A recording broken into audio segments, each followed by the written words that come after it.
Cerise sur le gâteau, c'est votre podcast animé par Mylène, Camille et Solène. Gourmandes et curieuses, nous partons à la rencontre d'entrepreneurs aux histoires inspirantes qui ont décidé de vivre de leur passion pour la cuisine.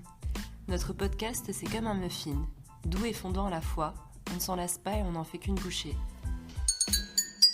Épisode 3, les coulisses de la cuisine avec Morgane. Bienvenue dans ce nouvel épisode de Cerise sur le gâteau. Pour ce 3e épisode, c'est moi, Mylène, qui aura le plaisir d'échanger sur la thématique des femmes et l'entrepreneuriat dans la cuisine avec une invitée de qualité. Aujourd'hui, je suis accompagnée de Morgane May, plus connue sous le nom de Bad Mood sur les réseaux. Morgane est cofondatrice de la Toast Family, une agence strasbourgeoise de communication digitale spécialisée dans la food qui a vu le jour il y a de ça presque 2 ans maintenant. Elle est aussi fan de matcha qu'elle peut déguster à toutes les sauces et qu'elle revendique fortement auprès de son entourage et de sa communauté sur Instagram notamment. Morgane est une femme qui aime se challenger, elle fait beaucoup de sport et pratique depuis quelques années la course à pied. Elle a d'ailleurs participé récemment à son premier Marseille-Cassis, une course de 20 km dans les Calanques, challenge qu'elle a réussi avec brio dans un temps de 2 heures et 2 secondes. Une belle réussite. Merci d'avoir répondu présent Morgane, comment tu vas ? Bah écoute, ça va très bien, un petit peu stressée parce que j'ai jamais fait cet exercice de parler dans un micro et de raconter mon parcours de vive voix, mais ça va être une bonne expérience. J'en suis certaine. En tout cas, on est ravis de pouvoir échanger avec toi sur ce 3e épisode de Cerise sur les gâteaux. Donc, je vais passer à la première question. Si tu étais un ingrédient ou une recette, tu serais quoi et pour quelle raison ? Alors moi, j'adore le matcha. Donc, je dirais du matcha. Donc, du thé matcha, c'est une poudre qu'on mélange avec du lait et qui fait une boisson tout à fait délicieuse. Ou sinon, un peu plus conventionnel, je dirais un œuf, parce qu'avec un œuf, tu peux faire énormément de choses, de l'œuf au plat jusqu'au gâteau, en passant par des petits plats salés. Donc voilà, matcha ou œuf. Très bien.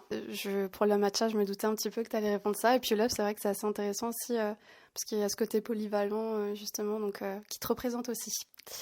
Donc, pour la seconde question, est-ce que tu peux nous expliquer un peu quel est ton parcours ?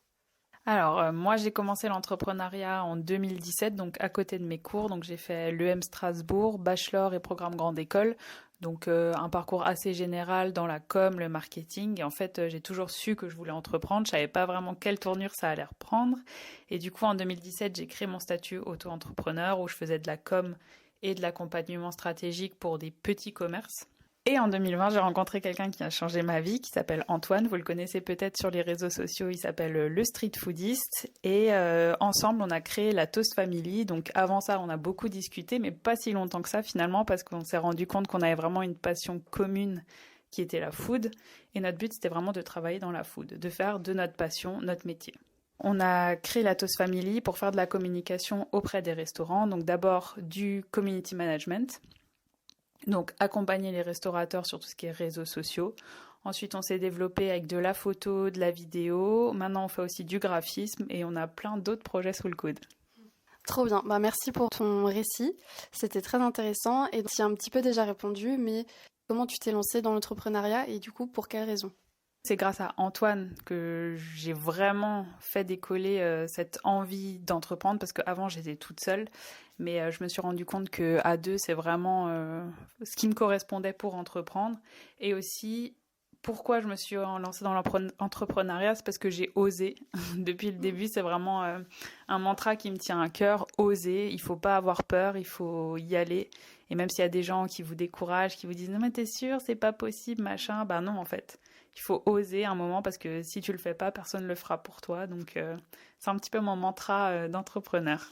C'est super inspirant en tout cas, c'est vrai que si on se lance pas soi-même, il n'y a personne d'autre qui le fera pour nous et puis c'est un super projet donc je vous souhaite que ça continue encore pour de nombreuses années. Et donc maintenant on connaît un petit peu ton parcours, on sait comment tu t'es lancé, donc du coup on va passer à la seconde partie qui est un petit peu plus ludique. Donc je vais te poser des expressions culinaires et en fonction de celle-ci tu vas devoir me répondre à des situations que tu as connues ou des projets que tu as vécus dans le cadre de la création de ton entreprise. Donc la première question, c'est avoir du pain sur la planche. Donc quelle est la période la plus dense pour toi ? Alors quand je parle aux gens autour de moi, tout le monde me dit « Ah, Noël approche, ça va être une sacrée période », sauf que pour nous, Noël, c'est vraiment une période tranquille. Ce qui va être plus dense, ça va être en novembre, octobre où on commence à préparer la période de Noël, les shootings, les stratégies de com autour de ça, etc. Et en fait, à Noël, les restaurateurs, ils n'ont pas le temps. Ils sont dans le rush, il y a les touristes, le marché de Noël. Donc, Noël, c'est assez calme, mais cette année, on s'est fait surprendre par l'été. On a eu vraiment un été hyper dense, avec plein de demandes, plein de nouveaux projets, donc c'est super cool. Mais on n'y était pas forcément préparé. Mais maintenant, on sait que l'été, ça peut être une période assez dense. Donc, on sera plus préparé en 2024. Super, merci beaucoup Morgane. La deuxième question, c'est donc gagner sa croûte. Comment as-tu monté ton projet et quelle est ta spécialité ? Alors, monter le projet, j'avoue que quand on a commencé avec Antoine, on n'a pas vraiment monté le projet. On avait une idée et on s'est dit, tu sais quoi, on essaye. Il y a des opportunités, des gens qui nous ont tendu la main, des portes ouvertes. Et c'est un peu comme ça qu'on a commencé, sans plan, sans vraiment savoir ce qu'on allait faire. Mais notre but, c'était vraiment d'essayer au fur et à mesure et d'y aller à tâtons. On est vraiment allé petit à petit. On ne s'est pas dit, allez, maintenant, on commence grand. On a vraiment fait étape par étape. Et c'est vraiment ça, je pense, qui nous a permis de nous consolider et de construire la Toast telle qu'elle est aujourd'hui. Pour la spécialité, ça, c'est encore une question un peu compliquée parce que c'est vrai qu'Antoine et moi, dès le début, on était vraiment couteau suisse. Et moi, j'ai toujours été aussi couteau suisse de faire plein de choses parce que je suis une touche à tout. J'ai voulu vraiment tester plein de choses. Donc, je fais de la photo, de la vidéo, de la création. Ce que j'aime particulièrement, c'est réfléchir à de nouveaux projets. Et la photo, je pense que c'est une spécialité qui me correspond bien. Et j'aime faire ça. En tout cas, ça se voit à travers les différents projets que vous effectuez. La troisième question, c'est donc avoir un cœur d'artichaut. Est-ce que tu as un projet coup de cœur ou un restaurant avec lequel tu adores travailler ? Alors effectivement, moi, je suis un gros cœur d'artichaut.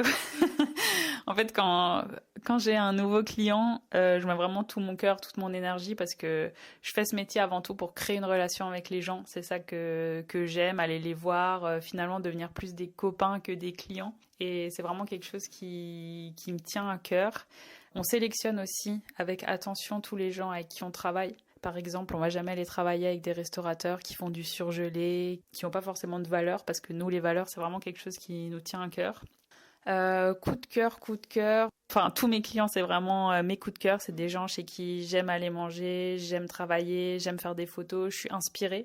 Mais peut-être une découverte que j'ai fait récemment. Ça fait déjà plus d'1 an que le bistrot Coco a été repris par l'ancien sous-chef qui est Constant Meyer. Et je trouve qu'il a une approche vraiment sympa de la cuisine, une approche originale qui fait voyager, qui fait avoir des expériences. Je dirais pas que c'est mon coup de cœur, mais c'est quelque chose que les Strasbourgeois peuvent aller déguster sans souci. Une adresse à tester pour ceux qui sont dans le secteur de Strasbourg. La quatrième question, c'était raconter des salades.